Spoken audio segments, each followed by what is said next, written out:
Hello, everybody. Hello. Welcome back to the channel. So glad that you are here. Thank you for joining me. And I must say that I am glad to be back in the saddle. For the last week and a half, almost 2 weeks, I have been kind of laid up in bed. And I know it probably doesn't look it because all the other stuff that was happening surrounding Ellen Greenberg and the whole Josh Shapiro thing that man, I didn't put on my do not disturb. I had to get up for that sort of stuff, but yeah, I injured myself, so I have needed to take it easy for the last little bit. Give me just a second while I do my do not disturb here. um yeah, sorry guys, I should have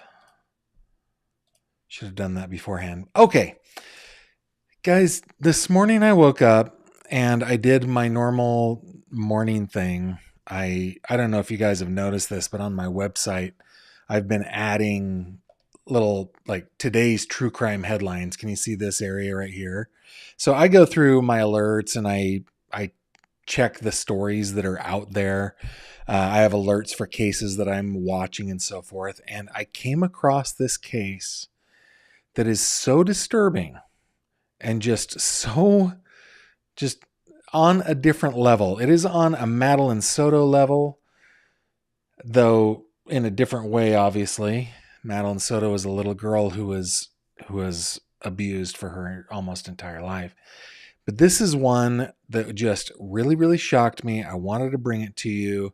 I think the best place that we're going to start is by watching a newscast. Okay. I'm going to bring up, hopefully, this is going to work. Hopefully, we're going to have sound and everything. So I've, I'm kind of off my game. It's been a week and a half. So let's just go ahead and have a listen to this one right here. Well, one man is dead and another under arrest in Ridgefield tonight. Our Frank Recchia has the story. A big police presence all day long here in this quiet Ridgefield neighborhood where authorities say a domestic homicide took place around 1 o'clock in the morning. A state police crime scene van parked at a house on Powerhorn Drive where police could be seen collecting evidence and talking with. Let me pause it here for just a second, guys. The thing about this, where you've got a crime scene and you are looking at the house in this place, which is called Ridgefield. It's in Connecticut. We can bring you over to maps. You can see where Connecticut is if you guys live outside of the United States. See that little dot right there? We're outside of New York. We're just up into Connecticut, into this little town called Ridgefield. And this little town in 2023 was declared as one of the safest places in America. So they do not have, and this is the house that we're looking at, they do not have crime like this in Ridgefield, Connecticut. They just don't. So that's one of the things that's the reason that he's talking the way he is. Like, we've got a police presence out here. Let me back it up just a little bit. Collecting evidence and talking with neighbors. They say 31-year-old Stephen James Uricchio was arrested and charged with murder in connection with the death of an older man who lived here. My room is right next door. I live like 30 feet away. Ariel Langberg says she saw police outside of her home and rushed outside to see what was going on. I just feel really bad for the family and for everyone involved. It's such a sad story and it's really crazy. What led up to the homicide is still unclear. Neighbors say they never expected something like this to happen here. I mean, it's really safe, it's really quaint and small and a great community. Sarah Fallon, who lives up the road, with a message for the victim's family. I'm just sorry for your tragedy. We mourn your loss, and anything that they need, we're here, we're neighbors. A usually quiet community rocked by murder and leaving folks who live here wondering what could have gone so terribly wrong. I mean, it's crazy. We live in a safe town of Ridgefield. You don't expect something like this to happen, and it's also just really sad. And police say the suspect is being held at the Ridgefield Police Department on a $1.5 million bond. In Ridgefield, Frank Recchia, News 12, Connecticut. All right, so there's basically the story, right?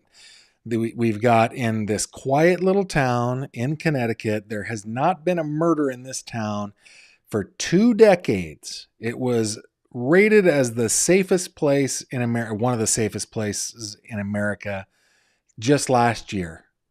and this has happened. Now, what I did for you guys is I reached out. Well, let me read the first document here real quick. This is the release from the Ridgefield Police Department. I think they did a pretty good job considering they don't have untimely deaths out there in Ridgefield, but let's just read it here. So on August 3rd, 2024 at approximately 1 a.m., the Ridgefield police responded to number 27 Powderhorn Drive. That is the house that I'm showing you right there. Let's see. I think I actually have a better picture of that. Sorry. Yeah, there's a better picture of the house. Okay, so they arrived at number 27 Powderhorn Drive for a report of a domestic incident.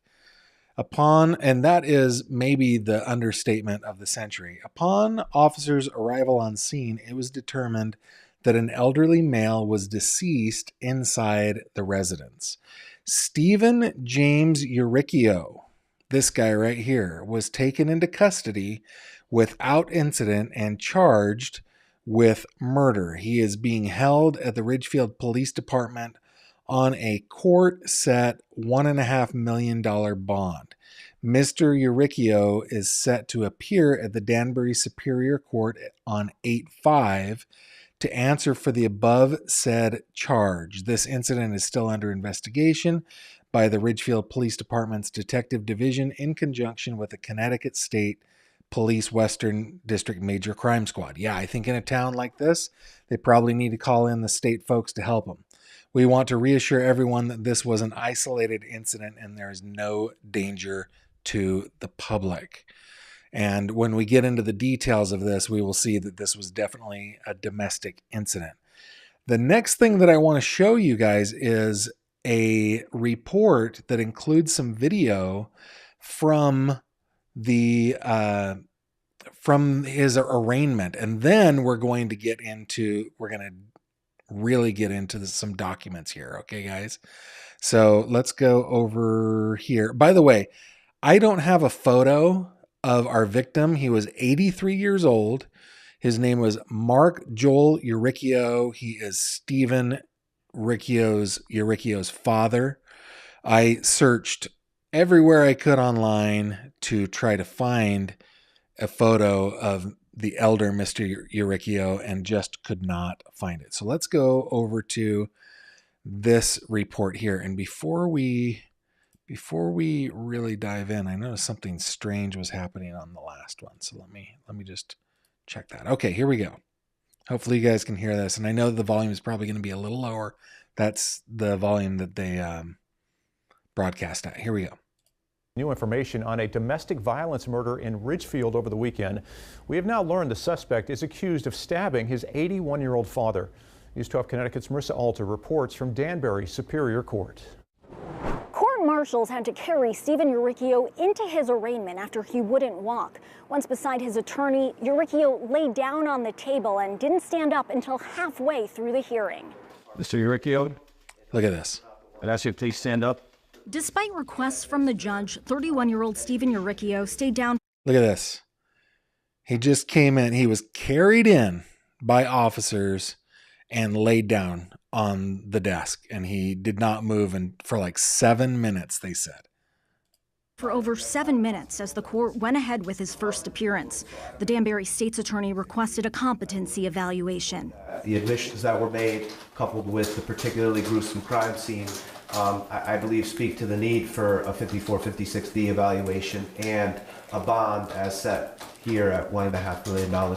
Ridgefield police responded to Uricchio's home on Powderhorn Drive around 1 Saturday morning after he allegedly called police and said he'd hurt his 81-year-old father, Mark. According to court documents, when police arrived, Uricchio stated, "I murdered him." Uricchio then paused and stated, "Really, really badly." Police We're going to go over that document here in just a second, guys. also wrote the victim's face, lower torso, abdomen, and groin were mutilated. What appeared to be internal organs from the above-mentioned areas were on the outside of the body. Police noted a fillet-style knife was also found nearby. They said they arrested Uricchio without incident. Defense attorney William Dow agreed with the prosecution's request and told the court his client has a significant mental health history. The judge ordered a competency evaluation, treatment, and suicide watch. After court, Dow told News 12, "This is a tragedy of Shakespearean dimensions. It has devastated the family as well as my client." Attorney Dow also said he hopes to resolve this in a way that gives everyone as much peace as possible. There were no protective orders asked for. In Danbury, Marissa Alter, News 12, Connecticut. Stephen, you're All right, so remember, like this is the sleepiest little town. Sleepiest little town. I'm sure that people are just absolutely 100% rocked by this. Just rocked by it. Okay, now, if you are a patron of mine, you likely have already seen this document that I'm going to show you because I shared it with you guys a few minutes ago. Actually, maybe you haven't seen it yet. I just shared it with you a few minutes ago. But my patrons have access to this document. But if you're not a patron of mine, don't even worry about it because we're going to go over it together today. I feel like I've got a delay on my camera here. Hopefully that's not bothering you guys as much as it's bothering me. Give me just a second. For some reason, it's kind of weird. That happens on my camera sometimes. There we go. I don't know. Okay. All right. Now, before I get into this, guys, I have to tell you, it took a lot to get this document. Now, I know that the local media out there, they can go to the courthouse and get it, but this, I have to give a shout out to the Danbury District Court for doing me a huge solid on this because they did not have to give me these documents. They were going to mail them to me. But as a member of the media, they gave me the courtesy of sending them to me, of like faxing it is what they ended up doing. It was not easy to get this. I had to go to 3 different agencies, but I'm really glad that the court helped me out. All right. So this is basically what we would call the affidavit of probable cause in a lot of jurisdictions. We would call it the criminal complaint in some jurisdictions. Basically, Mr. Uricchio was arrested without a warrant. They did not need to get a warrant because of what they had discovered there. So we're just going to kind of skip down. It's 1:15 in the morning on August 3rd. And they've got him on murder charges. Here is the narrative. Here we go. On August 3rd, 2024, at approximately 1 a.m., Sergeant Van Wadham, Officer Matos, and Officer Hartling were dispatched to number 27 Powderhorn Drive on a report of a domestic incident in which the caller stated he hurt his father. Hey, I hurt my dad. Okay. Prior to arrival, Sergeant Van Wadham advised Ridgefield PD Dispatch to have the caller meet us at the front door with his hands up. Officer Matos and Matos, I don't know how he pronounces it, and Officer Hartling approached the house. Officer Matos had his taser unholstered at this point. As both officers approached, they were able to locate an individual later identified as Stephen James Uricchio, born April 1st, 1993. Oh my goodness, am I that old? That is the year that I graduated from high school. Oh, dang, I'm old. Okay, Mr. Uricchio had his hands extended in the air. Uricchio was wearing a dark blue t-shirt and white boxer shorts with a blue checkered pattern. Officer Hartling directed Uricchio to continue walking towards our direction with his arms extended. As Uricchio reached the end of the cement walkway connecting the driveway to the front door, Officer Hartling directed him to lay on his stomach with his arms stretched out. Officer Hartling asked Uricchio if he had anything on him, to which he stated no. Officer Hartling checked Uricchio to verify he did not have any weapons on him. Uricchio was sweating profusely and had what appeared to be blood on his hands. Officer Hartling asked Uricchio, "What happened to your father? What did you do?" Uricchio stated, "I murdered him." Uricchio then paused and stated, "Really, really badly." Ooh. Oh my goodness. Okay. Officer Hartling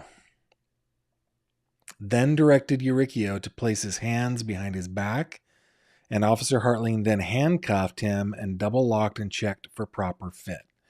Sergeant Van Wadham arrived on scene. Officer Hartling advised Sergeant Van Wadham that Uricchio said he murdered his father. Officer Hartling asked Uricchio where his father was, to which Uricchio stated, in his bedroom upstairs to the left. Sergeant Van Wadham and Officer Hartling then entered the residence to render medical aid to the victim.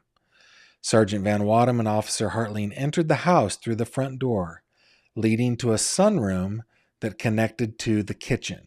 As we walked upstairs, drops of blood were visible on the stairs, as well as blood on both sides of the wall near the top of the steps. Usually they will say something like drops of what appeared to be blood. I think this guy was probably pretty traumatized by this. Okay, at the top of the steps was a fillet-styled knife with blood visible on the handle. Upon reaching the top of the stairs, Officer Hartling turned to my immediate left and entered the first bedroom. Approximately 15 feet in front of me, laying on the ground facing the doorway, was the victim, later identified as Mark Joel Uricchio. He was a New Year's baby, 12/31/1940. So that makes him 83 years old, not 81. I think I said 81 before. Or the news person said 81. Doesn't matter. 83.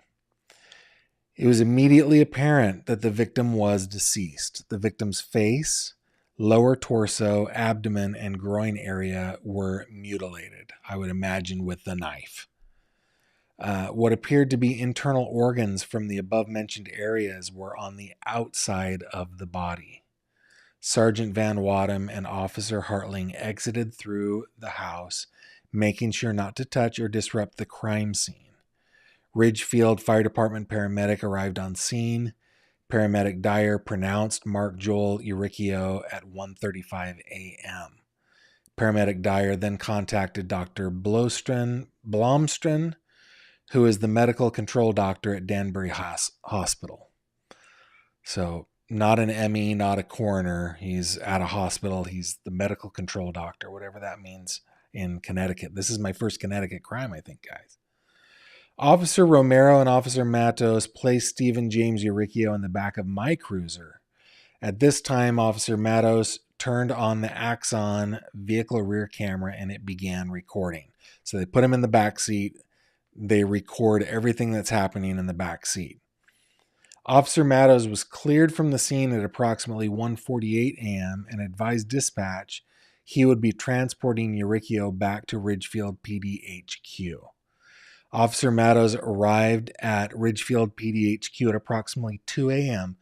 Sorry, guys, excuse me. And Officer Mulville assisted with taking Uricchio out of the cruiser and securing him in the holding cell. On August 3rd, at approximately 8:20 a.m., Stephen James Uricchio stated that he was having stomach problems due to him taking a quarter bottle of Advil hours before. That makes me wonder if he had thought to maybe end his own life, maybe, and didn't have any stronger drugs and so drank a bottle of Advil, all the pills in there. Ridgefield Police Department dispatch requested the fire department respond to the police department and evaluate and transfer Uricchio to Danbury Hospital. At approximately 8:46, the fire department arrived at the police department. Detective Dardis, Officer Tamburino, handcuffed Uricchio's left hand to the stretcher. The handcuffs were double locked and checked for fitment. Officer Matos arrived at Danbury Hospital after the ambulance arrived at approximately 9:12 a.m. Officer Matos, man, he had a long night, didn't he? Was escorted to the emergency department and entered into room number 12. Upon my arrival, Detective Dardis was in the room watching Uricchio.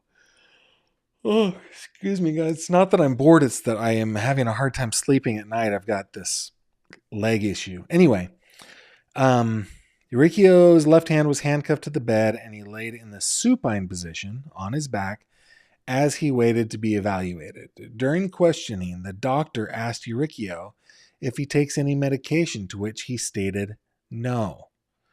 The doctor asked him about a medication he was prescribed, to which Eurykio said, "I haven't taken in a month or two."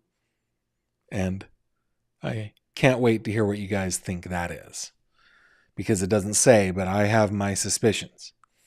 The doctor proceeded to ask if he uses any drugs or alcohol, to which Eurykio stated, "I occasionally use cannabis." And then it continues at approximately 11:30 a.m. Officer Lewis arrived at Danbury Hospital to relieve Officer Mattos and to take... Wow, I am having a hard time. I definitely need to go to bed. And to take over custody of Stephen Eurykio. This guy. Along with Detective Dardis, Stephen was medically discharged from the hospital at 1:59 p.m. and transported back to Ridgefield Police Headquarters in a cruiser. He was handcuffed in front of his body. The handcuffs were double locked and checked for fit. Upon arrival back at Ridgefield Police Headquarters, Stephen was fingerprinted and finished processing. His property was placed in processing room locker number 2. A prisoner property form was filled out. Stephen was then placed in cell number 2. At 4:20 p.m., Stephen spoke privately to his attorney over the phone. At 4:30 p.m., a family friend brought in Stephen's medicine that was prescribed by the doctor at Danbury Hospital. The prescription was picked up at CVS Pharmacy, located on Main Street. A prisoner log is currently being filled out every 30 minutes while Stephen is in the Ridgefield Police custody. And then I learned from the docket and from the report that he is on a $1.5 million bail, which is probably the most that is allowed by law there in Connecticut. This is reminding me, and I'm going to hop into your comments here in just a second, but this is reminding me of another case that I covered here on the channel. It was just kind of a one-off where a brother murdered his sister, having said that she was no longer innocent, if I remember correctly. Let me see if I can find that.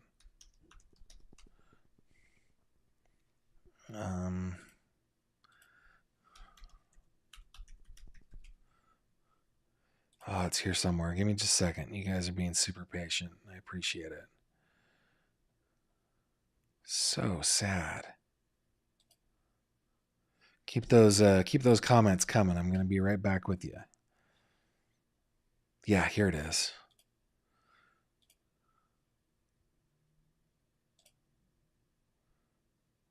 This is... Do you guys remember this video? This is our victim right here.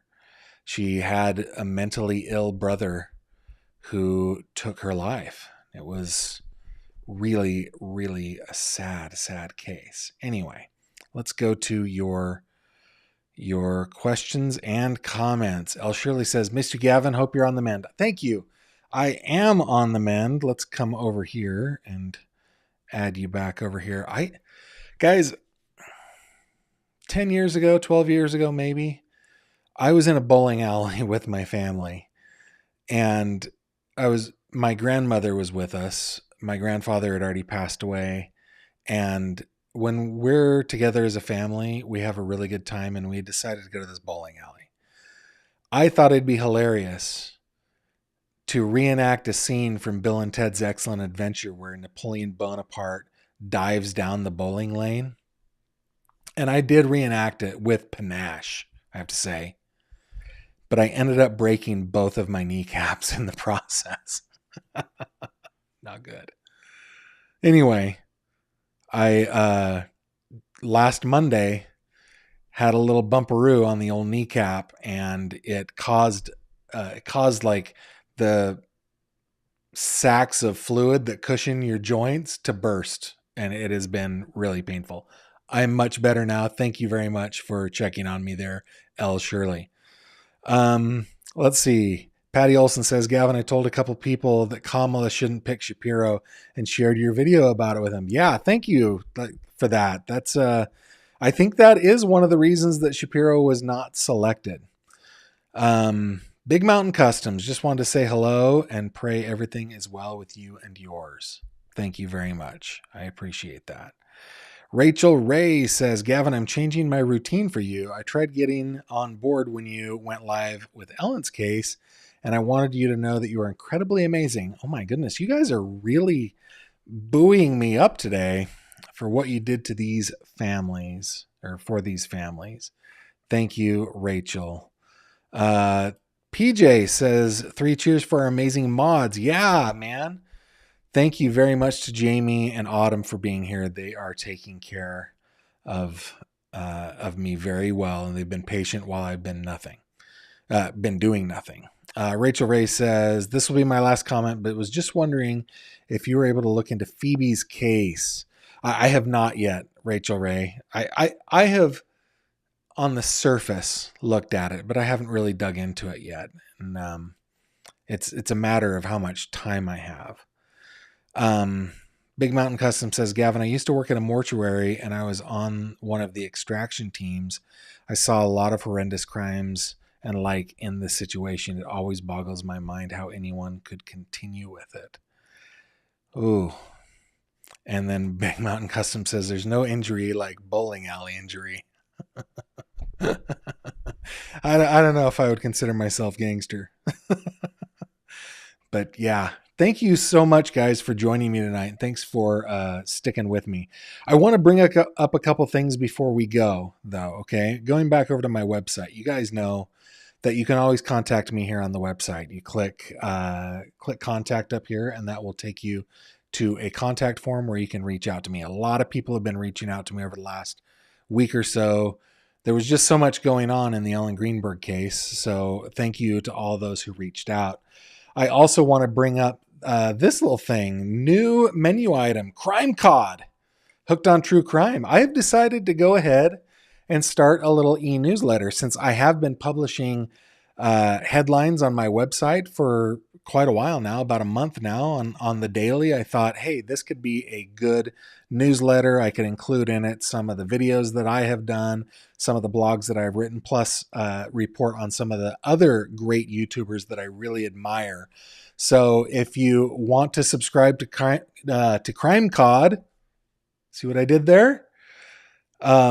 Please feel free. Head on over to gavinfish.com and subscribe. And I promise not to spam you. I will just, every day, I'll send you my little newsletter that will have a little thought from me, some links to some articles, some links to maybe a blog post and some YouTube videos. And that's what it's going to be. And hopefully it'll keep you informed and entertained along the way. Last thing, maybe second to last thing, I also added Crime Cod to a way that you can support me, right? Subscribe to my newsletter, but please never forget my mods who volunteer for this. So if you don't mind buying my mods a cup of coffee, you can do that on clicking support. Last thing, remember, we've got a growing community. When you click on this little fish up here, that will take you to the fish tank. We're about 2,000 members strong now, and we're having a good time, including this post from Megan Jones about a man who really wanted to go after a television presenter in the UK. Of course, his name was Gavin. Never trust dudes named Gavin. No, not that dude anyway. Guys, thanks so much for coming. Thanks for being here. I will see you on the next one. Take care. Thank you very much for watching this video. If you liked what you saw, please consider subscribing. And if you have any questions or comments, please leave them below.